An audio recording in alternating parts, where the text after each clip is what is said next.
दोस्तों, जब आप अपनी आईटीआर को फाइल कर लेते हैं और फाइल करने के बाद आपको लगता है कि उस आईटीआर के अंदर कुछ एरर आपसे हो गई है, कोई मिस्टेक आपसे हो गई है, तो उसके लिए आप जो है रिवाइज आईटीआर को फाइल कर सकते हैं अंडर सेक्शन 139 सबसेक्शन 5। तो सपोज़ करें आपने कोई आईटीआर फाइल कर दी, उसमें आपने जो है इनकम कम दिखा दी, आप ज़्यादा दिखाना चाहते हैं अब, या ज़्यादा इनकम दिखा दी उसको कम करना चाहते हैं। कोई इन्वेस्टमेंट आपने कर रखी है सेक्शन 80C से लेके 80U तक, वहाँ पर कोई आपने इन्वेस्टमेंट जो है मिस कर दी, अब आप उसको दिखाना चाहते हैं। या कोई डिडक्शन आपने ज़्यादा क्लेम कर ली है, अब आप उसको कम करना चाहते हैं। तो किसी भी तरीके की एरर या मिस्टेक अगर आपने अपनी आईटीआर के अंदर कर रखी है, तो अब आप उस आईटीआर को जो है रिवाइज़ कर सकते हैं। अगर मैं असेसमेंट ईयर 2023-24 की बात करूं, तो जो आप रिवाइज़ कर सकते हैं अपनी आईटीआर को, वो 31 दिसंबर 2023 तक जो है रिवाइज़ कर सकते हैं, अगर डेट एक्सटेंड नहीं होती है। बट जब भी आप अपनी आईटीआर को रिवाइज़ करेंगे, कुछ चीज़ें जो हैं आपको ध्यान में हमेशा रख के चलनी हैं। चलिए पहले वो मैं आपके साथ डिस्कस कर लेता हूँ। तो सबसे पहले तो जब भी आप अपनी इनकम टैक्स की रिटर्न को वेरीफाई करवाने जाएँ, तो उसको वेरिफिकेशन आप ज़रूर करा लें। जैसे अभी आपका 31 जुलाई 2023 तक का टाइम है आपके पास आईटीआर को फाइल करने का। तो अगर आप आईटीआर ऑलरेडी फाइल कर चुके हैं या फाइल करेंगे, तो आप ध्यान रखें उसको वेरिफिकेशन आप ज़रूर करा लें, क्योंकि अगर आप वेरिफिकेशन नहीं करवाएंगे तो आप जो है अपनी इनकम टैक्स की रिटर्न को रिवाइज़ नहीं करवा पाएंगे। वहीं क्या होता है कि 31 जुलाई 2023 तक जो आप आईटीआर फाइल करेंगे, वो आपकी सेक्शन 139 सबसेक्शन 1 के अंदर कवर होगी। उसको हम बोलते हैं ओरिजिनल रिटर्न। अगर आप 31 जुलाई के बाद आईटीआर फाइल करेंगे दोस्तों, उसको हम बोलेंगे बिलेटेड आईटीआर। तो बहुत सारे लोगों का क्वेश्चन होता है कि मैंने बिलेटेड आईटीआर फाइल की है, तो क्या मैं इसको रिवाइज़ कर सकता हूं? तो बिल्कुल आप रिवाइज़ कर सकते हैं, चाहे आपने ओरिजिनल रिटर्न फाइल की हुई 31 जुलाई से पहले, या फिर आपने 31 जुलाई के बाद आईटीआर फाइल की हो सेक्शन 139 सबसेक्शन 4 के अंदर, जिसको हम बोलते हैं बिलेटेड आईटीआर। तो आप उस आईटीआर को भी रिवाइज़ कर सकते हैं। तो दोनों ही तरीके की आईटीआर आपकी रिवाइज़ हो जाएंगी। इसी तरीके से एक क्वेश्चन और आता है कि मैंने एक बार तो अपनी इनकम टैक्स की रिटर्न रिवाइज़ कर दी, बट उसके अंदर भी कुछ मेरी एरर हो गई, तो क्या मैं रिवाइज़ कर सकता हूं? तो दोस्तों, आपकी बिलेटेड आईटीआर हो या फिर आपकी ओरिजिनल आईटीआर हो, एनी नंबर ऑफ टाइम्स आप जो है उसको रिवाइज़ कर सकते हैं, जो उसकी टाइम लिमिट है। और फाइनली आप एक चीज़ और ध्यान रखें, अगर आपकी आईटीआर प्रोसेस भी हो चुकी है, तो उसके बाद भी आप जो है उसको रिवाइज़ कर सकते हैं। तो ये कुछ चीज़ें हैं जो कि आपको ध्यान में रख के चलनी है जब आप अपनी इनकम टैक्स की रिटर्न को रिवाइज़ कराते हैं। तो चलिए अब हम चलते हैं पोर्टल के ऊपर और अपनी रिवाइज रिटर्न को फाइल कर लेते हैं। तो इसका जो प्रोसेस है लगभग सेम ही रहता है जैसा कि आप ओरिजिनल रिटर्न को फाइल करते हैं, बट एक चेंज थोड़ा रहेगा, वो मैं आपके साथ जो है डिस्कस करूंगा। तो देखिए, जैसे ही आप अपने इनकम टैक्स के पोर्टल पर आते हैं या लॉगिन करते हैं, तो आपको वही प्रोसेस फॉलो करना है।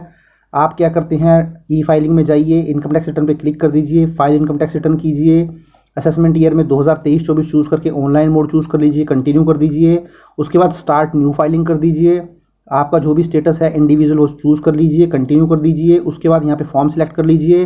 तो देखिए दोस्तों, यहाँ एक बात और मैं आपको बताता चलूँ। सपोज़ अगर आपने आईटीआर 1 फाइल की थी और आपने कुछ शेयर मार्केट के ट्रांजैक्शन भी किए थे, तो बाद में आपको पता चलता है कि तो मेरी तो शेयर मार्केट से भी कुछ इनकम है और आपको वहाँ पर लॉन्ग टर्म या शॉर्ट टर्म कैपिटल गेन है, तो आपके ऊपर आईटीआर 2 का फॉर्म जो है वो एप्लीकेबल होना था। तो अब अपनी जो आप रिटर्न को रिवाइज़ कर सकते हैं, वहाँ पर फॉर्म चेंज कर सकते हैं। अगर आपको लगता था कि आईटीआर 1 एप्लीकेबल आपके ऊपर नहीं था, आईटीआर 2 होना था, तो आप आईटीआर 2 को चूज़ कर सकते हैं। या फिर जो आपने आईटीआर 1 फाइल की थी उसी के अंदर कुछ मिस्टेक थी, तो उसको रिवाइज़ कर सकते हैं। तो चलिए आईटीआर 1 को मैं रिवाइज़ कर लेता हूँ, प्रोसीड विद आईटीआर 1 कर देता हूँ, लेट गेट स्टार्टेड कर देता हूँ।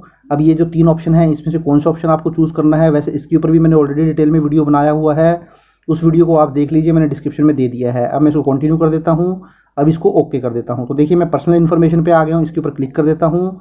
तो आपको यहाँ प्रोफाइल दिखा देगा, नीचे कॉन्टैक्ट दिखा देगा, और नीचे देखिए नेचर ऑफ एम्प्लॉयमेंट में जो भी आपका एम्प्लॉयमेंट है, आप सेंट्रल गवर्नमेंट एम्प्लॉई हैं, स्टेट गवर्नमेंट है, पीएसयू पेंशनर हैं, प्राइवेट लिमिटेड कंपनी के एम्प्लॉई हैं, अदर्स हैं, तो मैं अदर्स चूज़ कर लेता हूँ। अब देखिए ये वाला जो टैब है वो बहुत इंपॉर्टेंट है। देखिए दोस्तों, फाइलिंग सेक्शन। तो फाइलिंग सेक्शन में देखिए ऑटोमेटिकली ही आपका यहाँ पर, अगर आपने ऑलरेडी आईटीआर फाइल कर रखी होगी, तो यहाँ पर आपको ऑटोमेटिकली ही सेक्शन 139 सब सेक्शन 5 के ऊपर जो है ये डॉट नज़र आ जाएगा ब्लू कलर का। तो मीन्स ये सिस्टम अपने आप ही पिक कर रहा है कि आप रिवाइज रिटर्न फाइल करेंगे। अब जब थोड़ा सा नीचे आएंगे तो ये 2 टैब जो है ये बहुत ही इंपॉर्टेंट है। देखिए यहाँ पर जो आपको रिसिप्ट नंबर है वो एंटर करना है। वैसे तो ये वाला रिसिप्ट नंबर भी अपने आप ही यहाँ पर आ जाएगा, और डेट जो आपने ओरिजिनल रिटर्न फाइल की थी जिसको आप रिवाइज करना चाहते हैं उसकी डेट भी यहाँ पर आ जाएगी।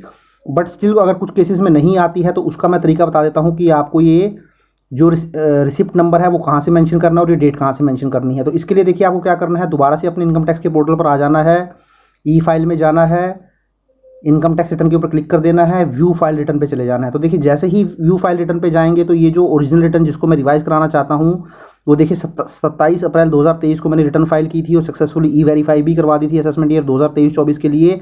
अब ये देखिए जो एक्नॉलेजमेंट नंबर है दोस्तों, ये वाला एक्नॉलेजमेंट नंबर आपको वहाँ पर फिल करना होता है और इसकी जो डेट है 27 अप्रैल वो वहाँ पर आपको मेंशन करनी होती है। तो देखिए मैं उसी पेज पे आपको ले आता हूँ। तो देखेंगे आप date of filing of original return, जिस तारीख को आपने ये ओरिजिनल रिटर्न फाइल की थी वो डेट आपको यहाँ फिल करनी होती है, जो मेरे केस में 27 अप्रैल 2023 है। और ये रिसिप्ट नंबर आपको वहाँ से मिल जाएगा। ये वाला रिसिप्ट नंबर अगर आपको यहाँ नहीं नज़र आता है तो आप वहाँ से इसको जो है टाइप करके यहाँ पर मेंशन कर सकते हैं। तो देखिए यहाँ पे आपको ये नज़र आ जाएगा। इसी तरीके से अगर आप डाउनलोड रिसिप्ट करेंगे, यहाँ पर भी अगर आप जो है डाउनलोड करेंगे इस रिसिप्ट को, तो यहाँ पर भी आपको यहाँ पर आपका एक्नॉलेजमेंट नंबर जो है वो नज़र आ जाएगा, डेट ऑफ फाइलिंग नज़र आ जाएगी। तो इस तरीके से दोस्तों आप अपनी ITR को रिवाइज़ कर सकते हैं। बाकी सारा प्रोसेस जो है वो बिल्कुल सेम रहता है जैसे कि आप ओरिजिनल रिटर्न को फाइल करते हैं या दूसरी रिटर्न फाइल करते हैं, बट एक छोटा सा जो चेंज रहता है वो रहता है सेक्शन 139(5) आपको चूज़ करना होता है। और जैसे ही वो चूज़ करते हैं या फिर बाय डिफ़ॉल्ट आ जाता है सिस्टम के अंदर, तो वहाँ पर आपको जो आपने ITR फाइल की थी उसका एक्नॉलेजमेंट नंबर फिल करना होता है और वो डेट ऑफ फाइलिंग फिल करनी होती है। बस यही फ़र्क रहता है, बाकी सारा फॉर्म आपका सेम रहता है चाहे कोई भी ITR आप फाइल करें, ITR 1, 2, 3, 4।